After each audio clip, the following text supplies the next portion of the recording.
बिस्मिल्लाहिर्रहमानिर्रहीम। बोलते कालम के साथ मैं आमिर रज़ा ख़ान और मैं आपको एक और बड़ी ख़बर देने जा रहा हूँ कि ईरान ने इसराइल के लिए मौत ख़रीद ली है।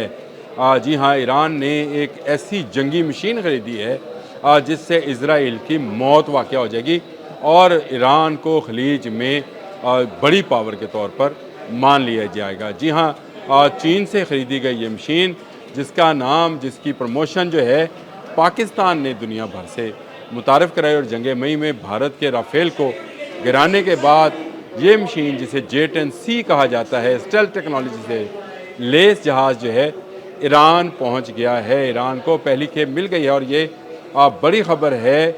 और उन ममालिक के लिए जो ईरान के साथ हमदर्दियाँ रखते हैं जैसे पाकिस्तान है, और उन बुरी ख़बर है उन ममालिक के लिए जो इसराइल के साथ हमदर्दियाँ रखते हैं जैसे भारत है, अमेरिका है, उनके लिए ये एक बुरी ख़बर है, क्योंकि J-10C मिलने के बाद स्टेल्थ टेक्नोलॉजी 4.5 प्लस का जहाज़ होने के बाद ईरान PL-15 भी इसके साथ इंटीग्रेटेड कर चुका है और अब बहुत दूर से वो इजरायली जहाज़ों को जो ईरान पर हमला करने के लिए आएंगे, जैसा कि पहले माजी में करते रहे हैं, और इस जंग में जो ईरान इसराइल वॉर है उसके अंदर भी उन्होंने किया और उनके बहुत कीमती जानें जो हैं इसमें जाम शहादत नोश कर चुकी हैं। लेकिन अब J-10C आने के बाद शायद इसराइल दोबारा ईरान की तरफ नहीं देखेगा। इसराइल क्या, अमेरिका भी नहीं देखेगा, क्योंकि इस वक्त भी इसराइल के पास जो जहाज़ हैं वो J-10C के मुकाबले के नहीं हैं। ईरान के मुकाबले के लिए अमेरिका को अपने बहरी बेड़े लाने पड़ते हैं, उन पर जदीद जहाज़ लगाने पड़ते हैं, लेकिन इसराइल अगर तने तनहा चाहे तो ईरान पर वो हमला नहीं कर सकता है। सबसे खुशी की बात यह है कि ईरान ने जो हमारी इतलात हैं, ईरान ने ये डील तेल के बदले की है, यानी इसमें कहीं डॉलर इन्वॉल्व नहीं है। ये बार्टर सिस्टम के तहत जहाज़ हैं और ये अगले आने वाले 21 सालों का एक दफ़ाई मुआहदा है जो चीन और ईरान के मबैन हो चुका है। चीन आहिस्ता आहिस्ता खित्ते में अपना असर रसूख बढ़ाता चला जा रहा है और ये भी बड़ी खुशाइंद बात है, क्योंकि चीन ने सबसे पहले पाकिस्तान को अपना इत्तेहादी बनाया, अलाई बनाया। अब ईरान की बारी है और इसके बाद तुर्की शामिल होगा तो चीन यूरोप तक पहुंच जाएगा। वो चीन का जो तजारती नज़रिया है जिसको CPEC बोला जाता है, जिसके तहत पाकिस्तान में रोड इंफ्रास्ट्रक्चर और ट्रेन इंफ्रास्ट्रक्चर बनाया जा रहा है, बंदरगाहों को अपग्रेड किया जा रहा है, इसी सिलसिले में अब दूसरी बारी ईरान की है। और ईरान को J-10C मिलने के बाद आज ये बड़ी खुशाइंद बात है कि पाकिस्तान ने J-10C की अहमियत दुनिया को उजागर की और बताया कि J-10C दुनिया के बहुत सारे जहाज़ों में, जिनमें राफ़ेल भी शामिल है जो कि फ़्रांस का तैयार करदा और यूरोपियन, किसी ज़माने में यूरोपियन इत्तेहादी जहाज़ हुआ करता था ये, क्योंकि इंग्लैंड और फ़्रांस ने मुश्तरका तौर पर ये मनसूबा शुरू किया, जिसके बाद इंग्लैंड जो है इससे पीछे हट गया और फ़्रांस ने अकेले डेवलप किया। बड़ा नाज था, कभी ये गिरा नहीं था, किसी जंग में इसने मार नहीं खाई थी, लेकिन पहली मरतबा ही ये J-10C और JF-17 थंडर के सामने आया और फिर उसके बाद ये मार खा कर गिरा। एक से ज़ायद गिरे, 3 गिरे हैं जहाज़ जो हमारी इतलात हैं।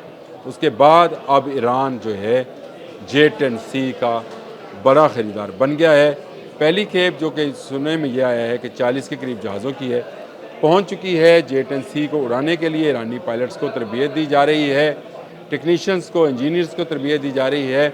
इस पर वही PL-15 मिसाइल नस्ब है जो कि पाकिस्तानी जहाज़ों JF-17 थंडर पर और J-10C पर नस्ब था, और इसी PL-15 के ज़रिए हमने राफ़ेल को गिराया था। लेकिन अब इजरायली जहाज़ जब ईरान की तरफ बढ़ेंगे तो रास्ते में ही तबाह कर दिए जाएंगे। इनको रिफ्यूल किया जाता रहा है इराक़ की बेस से, अमेरिकन बेस से, वहाँ तक पहुँचते ही इनको तबाह किया जा सकता है।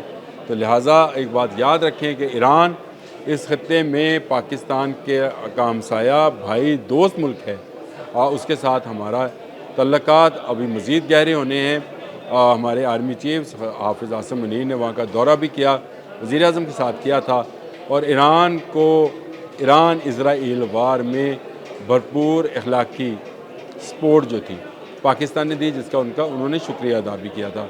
और इसमें अखलाकी सपोर्ट, मैं भी सिर्फ अखलाकन ही कह रहा हूँ, सपोर्ट पता नहीं कौन कौन सी थी, कौन कौन सा जहाज़ उसमें इन्वॉल्व था, इस बारे में मेरे पास तो कोई इतला नहीं है, लेकिन दुनिया इस पर बड़ी हैरान है कि वो कौन सा जहाज़ था जिसने इसराइल के ऊपर से प्रवास की थी और ईरान जो है अब J-10C का हामिल मुल्क बन गया है। और J-10C वो मशीन है जिसको दुश्मन मुल्क के लिए मौत की मशीन कहा जाता है, और ये मौत की मशीन अब ईरान के पास आ गई है। J-10C की धूम है इस वक्त, दुनिया भर में होने वाले एयर शो में लोग इसको करीब से जाकर देखते हैं और इसको हसरत भरी नज़रियात से देखते हैं। ईरान ने अच्छा किया कि बार्टर सिस्टम के तहत इस डील को फाइनलाइज़ किया, क्योंकि रूस के MiG-29 इस काबिल नहीं थे कि इजरायली जहाज़ों का मुकाबला कर सकें।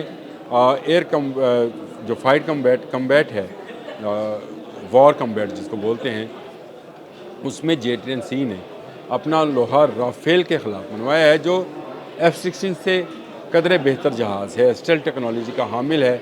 उसको अगर तबाह किया जा सकता है तो फिर आप सोच सकते हैं कि इज़राइल अब कुछ दिनों की बात है, वो ईरान के सामने कभी नहीं आएगा, घुटने टेक जाएगा। ईरान ने एक अच्छी चाल चली है और यकीनन जिस तरह से चीन जो है पाकिस्तान को अपना अलाए रखता है और चीन पाकिस्तान को वही हैसियत देता है जो वो अपने किसी इलाके को देता है, तो अब दूसरी बारी जो है ईरान की है। मैंने बहुत अर्सा पहले एक व्लॉग इस पर किया था कि चीन, पाकिस्तान, ईरान, टर्की और यूरोप ये एक तजारती लाइन बनने जा रही है जिससे पाकिस्तान में भी खुशहाली आएगी, ईरान की भी दुनिया के लिए राहें खुलेंगी, क्योंकि अमरीकी पाबंदियों के बाद बहुत सारे ममालिक ने बहुत सारे मामलात में ईरान को जो है नज़रअंदाज किए रखा है। इन पाबंदियों के बायस जो है ईरान में बहुत ज़्यादा जो है तरक्की नहीं हो पाई है, लेकिन अब एक नया कॉरिडोर खुल रहा है जिसमें चीन, पाकिस्तान, ईरान और तुर्की शामिल हैं। अफ़गानिस्तान भी इसमें शामिल यकीनन होगा, क्योंकि अफ़गानिस्तान भी हमारा दोस्त बरादर मुल्क है, उसको भी शामिल किया जा रहा है। लेकिन आपको मैंने ये इतला देनी थी कि J-10C मिलने के बाद ईरान इसराइल से बड़ी फ़ौजी क़ुव्वत बन गया है। एक ऐसी मशीन जिसको किलिंग मशीन कहते हैं और जहाज़ों के लिए मौत का पैगाम बन गई है। दुनिया भर की नज़रें इस जहाज़ पर हैं। पाकिस्तान के पायलट्स ने इस जहाज़ के ज़रिए राफेल जैसे बला को या ड्रैगन को शिकस्त दी है। वैसे ड्रैगन इसका नाम है J-10C का, बड़ी बला को शिकस्त दी है। और अब ये ड्रैगन जो है इजराइली जहाज़ों के लिए या अमेरिकन जहाज़ों के लिए जो है वो सामने आया है। ईरान को मुबारकबाद हो कि उनके पायलट्स ये जहाज़ उड़ाएंगे और इजराइल को जो है नज़रें झुकाकर मिडल ईस्ट में रहना पड़ेगा। जिस तरह से वो तमाम इस्लामी मुल्कों पर नज़रें गाड़े हुए हैं, अब उससे ज़रा चौकन्ना होना पड़ेगा, क्योंकि उसके मुकाबले में ईरान भी जो है बड़ी फ़ज़ाई क़ुव्वत बनकर उभरा है। अभी तो ये J-10C है, लेकिन मैंने आपको बताया ये 22 साल का माहदा है, दिफाई माहदा है। अभी और भी बहुत सारे मामलात में, दिफाई मामलात में चीन, पाकिस्तान से ईरान मदद हासिल करेगा, और जब ये मदद हासिल की जाएगी तो फिर ईरान की तरफ कोई मैली निगाह से नहीं देख सकेगा। अभी तक के लिए इतना ही। अल्लाह हाफ़िज़।